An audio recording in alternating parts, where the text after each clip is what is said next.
Hello everyone! So karon welcome back sa akong pag-upload o pag-voiceover. So daghan niya kong mga videos, kaso nga lang gitamad po ko mag-edit or mag-voiceover.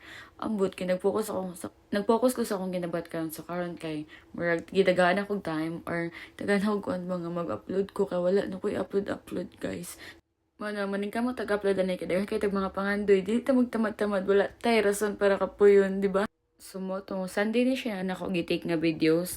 Kaso nga lang, pag Sunday man gud pag gabi na or pa Monday na di ba mag-duty ko Monday. So, dili man ko makatulog na og sayo mga 8 or 9. Sumoto nga akong or nag-decide ko nga mogawas ko or magtambay ko sa park para pag mauli ko katulogon ko or kapuyon ko. Sumoto mo aning nga akong gibuhat miskan ako ra isa kay independent woman man ta diri ang side no.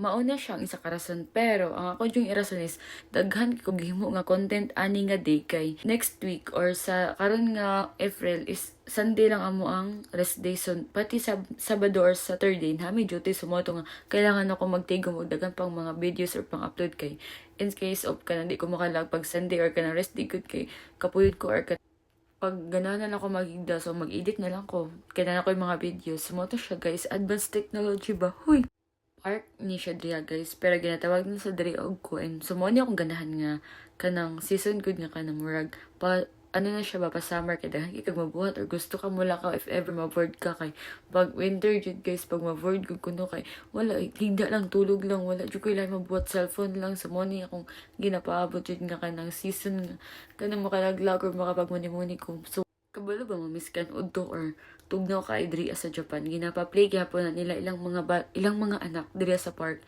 di ba sa tuwa pag udto kay or ulan kay na patulugon na siya dili pagkas sa balay pero diri kay ginapadula jud nila guys as in makaano lang yun sa mga bata this lamig kay sa feeling makabalik jud og buhat niya nga content no kay sa Pinas ginabuhat man ako ni pero mas na-amaze lang ko kay nabuhat na ako usab diri sa Japan hangtod sa daghan yung na-realize sa kinabuhi.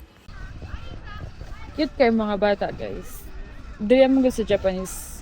Kagapon yun nila ginagawa sa mga bata. Ginapa-play yun nila. Di ba sa tuwa paghapon kay ginapatulog. Na diri agas kay ginapadula-dula yun na nila.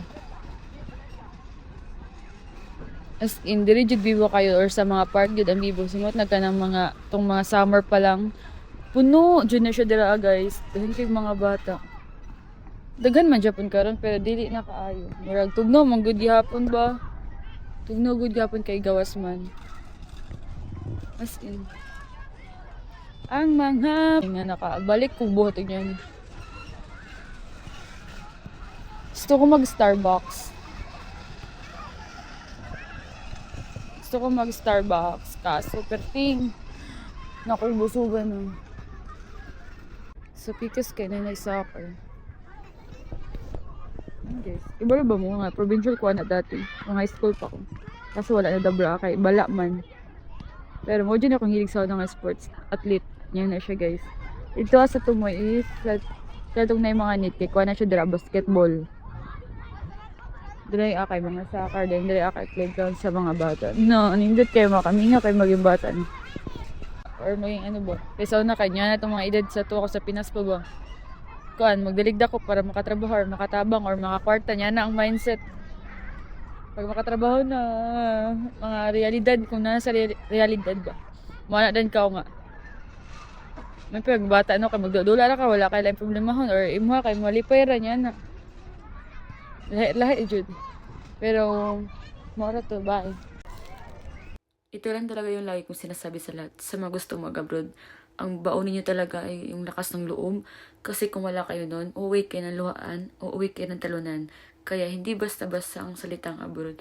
Oo, masarap siya pakinggan. Pero pag nandito ka na, dito mo malalaman yung sukat ng salitang abroad. Kung gaano kalakas o palakasan o palakasin yung sarili mo. Kasi nandito yung totoong salitang abroad. Kung paano mo labanan lahat ng depression, anxiety, lahat. Lalo na yung mamiss mo yung pamilya at yung pagkawalay mo sa pamilya mo.